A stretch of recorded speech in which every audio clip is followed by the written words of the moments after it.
Hi guys! Good morning. Magandang tanghali sa inyong lahat dyan. Magandang umaga, magandang gabi. Sa araw na to, pupuntahan natin yung babaeng talak ng talak kay Diwata. Kung ano yung mga sinasabi, sinisiraan si Diwata. Hindi man alam kung sinisiraan o ini-endorse na si Diwata. Ewan ko pa kung ano nakain itong miss na to. Siguro nakakain na maraming sili dun sa mga ingredients ni Diwata. So, huwag natin patagalin guys. Puntahan natin. Tara, let's go. Wala na po talagang lasa yung pagkain. Yes. Yung fried chicken, guys. Ano naman lang yung magkaano lang naman yung flour, yung asin, yung paminta, para lang magkalasa yung chicken. Magkano lang po yun, 'di ba? Doon naman, para naman sa worth it naman yung pumila kami doon ng 1 to 2 hours, 'di ba? Tapos titikman namin yung chicken na wala talagang lasa, guys. Nakatatawa na. Oh my God! Mas masarap pa talaga yung lutong bahay or sa kalenderya. Ganun po, opo. Tapos yung kaldereta, so, ayun po, na-disappoint kami dahil hindi na masarap yung pagkain. Inaway pa kami doon, mahaba pa yung pila.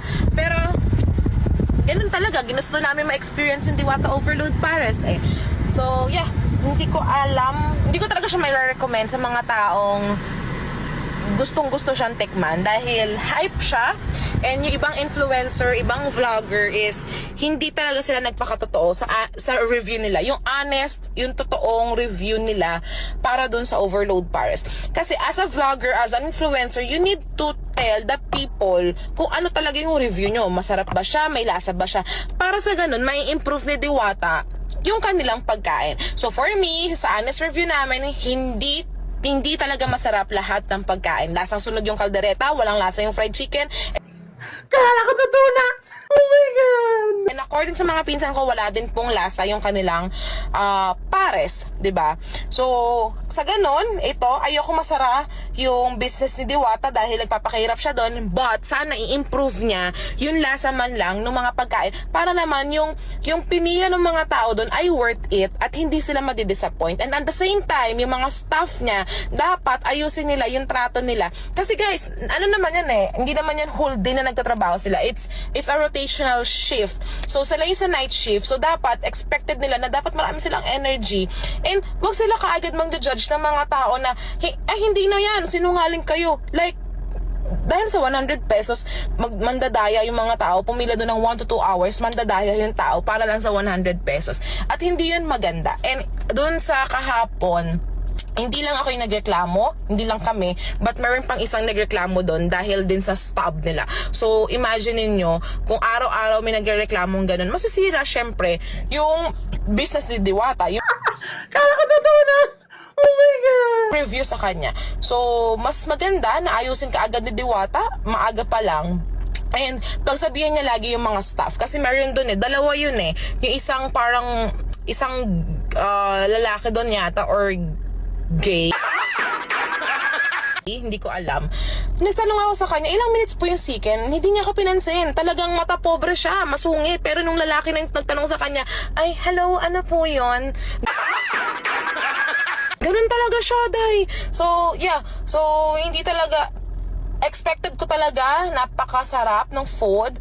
But if you are looking for a budget-friendly na food, I will recommend Diwata. But don't expect too much. Yan. Kasi sobrang hype niya ngayon sa social media. But don't expect too much because you will be disappointed at the end. So sana makita to ni Diwata, i-comment nyo sa kanya to, i-tag nyo sa kanya to para alam niya ano ba yung nangyayari doon. Kasi kahit mabait ang boss nila, si Diwata, kahit gusto niya maging successful, kung yung mga staff niya yung magsisira sa kanya, then talagang ganun talaga. Hindi mag-grow yung business niya. So, dapat, kailangan pati yung mga staff niya, sabihan niya. Dahil hindi talaga maganda yun. Na-offend kami kahapon doon. Dahil sa worth 100 pesos, pumila kami, galing pa kami ng Las Piñas, madaling araw yun. Tapos sasabihan kami ng sinungaling ng staff niya, hindi po talaga. So, yun guys, napanood nyo ha. Kung ano mga sinasabi ng babaeng to. Kung ano yung mga nanggaling sa bibig. Medyo hindi maganda sa tenga. At parang lasing yata itong babaeng to. Malaman kung lasing o sabog. Dahil doon sa hinigop niya sa baw. Totoo na! Oh my God! Ewan ko ba? Kayo na po ang humusga sa ginawa ng babaeng to. Ano yata napakain ng marami sili. Baka 100 silang kinain ito eh. So yun guys, punta naman natin yung reaction ni Diwata. Kung anong...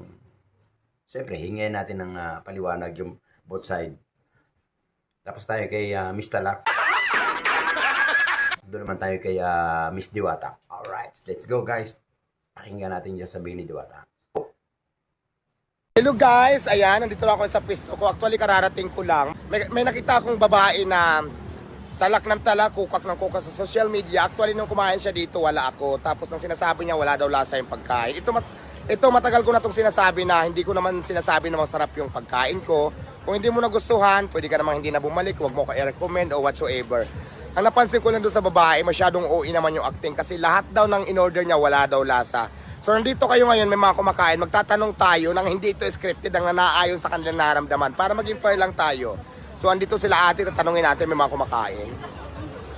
Ate, may nakita kasi akong vlog, wala daw lasa yung pagkain ko, may nakita talaga ako. So, ito mag-comment kayo ng naayon sa naramdaman nyo kasi hindi ko naman kayo kilala, pumunta lang kayo dito. Wala bang lasa? Oh, masarap! Di ba? Ayan ayan. Ano ang lasa kasi sabi niya, nag-order siya ng chicken, nag-order siya ng overload. Wala daw lasa si ate, may chicken. Ano masasabi mo? Malaman po, crispy po, tapos masarap po. Oh, masarap sabi ni ito. Di puro malaman po. Tapos may lasa naman. Opo, super. Oh, ayan. Kayo kuya. Ba, siyempre, super, sulit. Oh, ayan, overload kala ate. Ate, ano sarap, sabi mo? sobrang sarap. Kaya walang katotohanan sinasabi nila. Affordable pa siya for 100 only.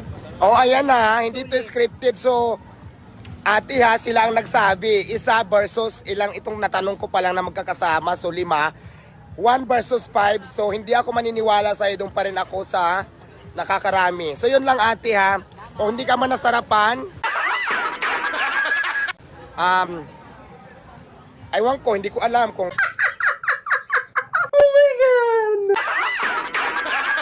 talagang honest review ba yung ginawa mo or whatsoever.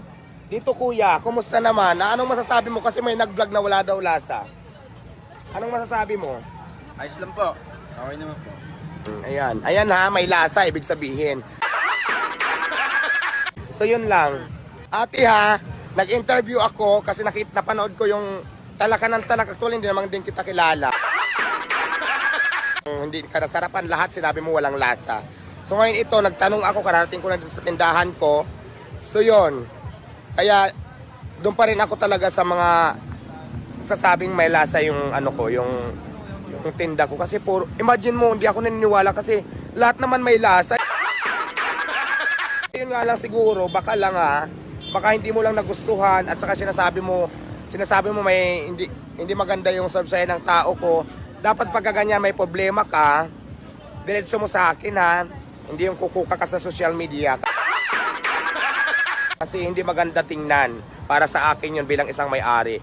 Sa sunod, yung mga pumupunta dito, kung may complain, mas maganda siguro kung gusto mo talaga, concern ka, gusto mo ako mag-improve pa, sasabihin mo lahat sa akin kung anong problema para magawa natin ng solusyon o magawa ko ng paraan. Hindi magugulat na lang ako, kumukuka ka na sa social media, sinasabi mo pa lahat, puro paninira. So, hindi maganda yan ugali mo, te. Sayang, sosyal-sosyalan ka pa naman, pero hindi ako naniwala sa'yo.